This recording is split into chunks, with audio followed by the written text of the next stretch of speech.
سنو، دعائیں وقت لیتی ہے، لیکن وہ قبولیت سے پہلے تمہارا صبر آزماتی ہے۔ دعا گرتی ہوئی کو تام لیتی ہے، دعا بکھری ہوئی کو سنبھال لیتی ہے۔ کیوں پریشان ہو؟ تم صبر کرو، وہ رب صبر کرنے والوں کو ان کی سوچ سے بڑھ کر نوازتا ہے۔ تہجد پڑھنے والوں کی تو وہ خواہشات بھی پوری ہو جاتی ہے جن خواہشوں کا ذکر انہوں نے اپنے آپ سے بھی نہیں کیا ہوتا۔ اللہ جب تمہیں آزمائش میں ڈالتا ہے، اس آزمائش سے نکلنے کا وسیلہ پہلے ہی تمہارے لیے بنا دیتا ہے۔ تم اپنی ساری دل کی باتیں اللہ سے کیا کرو۔ اگر وہ نیند سے اٹھا کر تمہیں تہجد کے سجدے کی طرف کھینچ لا رہا ہے تو تم بھی امید رکھو کہ ابھی بھی کچھ نہیں بگڑا ہے۔ جب دعا کرتے وقت تمہاری آنکھوں سے آنسو آنے لگے تو سمجھ جانا تمہاری دعا بارگاہ الہی میں قبول ہو چکی ہے۔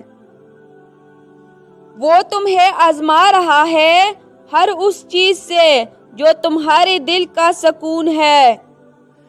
تم صبر اور یقین رکھو، وہ رب تمہارے لیے معجزے کرے گا۔ جو آزمائش کے وقت صبر کرتے ہیں وہ اللہ جل شانہ کے بہت قریب ہوتے ہیں۔ تم اپنے سبھی الجھی ہوئی معاملات اپنے رب کے حوالے کر کے پرسکون ہو جاؤ۔ راستے بنانا اللہ کا کام ہے، تم بس دعا کرتے رہو اور اللہ پر یقین رکھو، تمہاری دعائیں جلد قبول ہوں گی۔ مایوس مت ہو، اب قبولیت کی گھڑی زیادہ دور نہیں۔ تم صبر کرو، کیونکہ صبر کرنے والوں کی منزلیں اللہ پاک نے بہت خوبصورت لکھی ہوتی ہے۔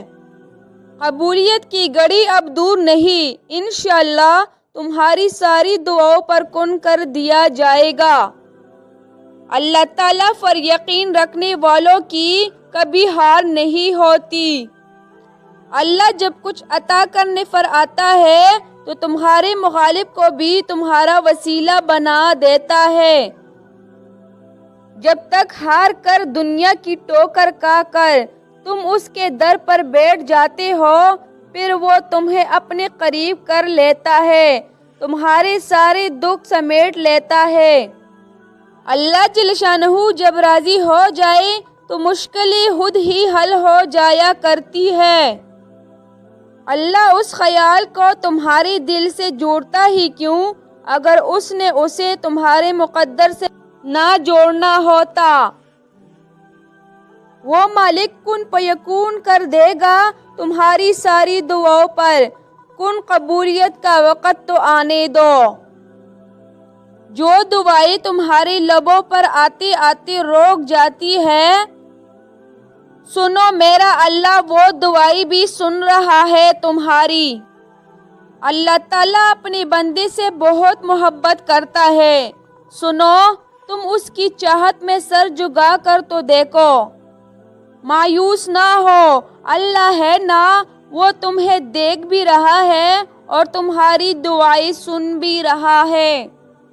جب تمہیں زندگی مایوس لگنے لگے تو تم اپنے رب کے در پر بیٹھ جانا، اسے مانگنا، اسے کہنا، کیونکہ وہی تمہیں سنے گا، وہی تمہیں دے گا اور وہی تمہیں دے سکتا ہے۔ اور اللہ ہم سب کے ٹوٹے دلوں سے واقف ہے۔ تم پریشان نہ ہو، دعا کرتے رہو اور اپنے اللہ پر یقین رکھو، وہ سب بہتر کر دے گا۔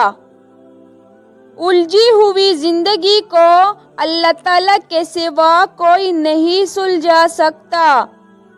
جو تہجد پڑھا کرتے ہیں وہ اللہ جل شانہ کو بہت پیارے ہوتے ہیں، اور جو صبر کی انتہا کرتا ہے اسے پھر معجزہ کی انتہا ملتی ہے، اور پھر اللہ پاک تمہارے زخم ایسے بھر دے گا جیسے وہ کبھی تھے ہی نہیں۔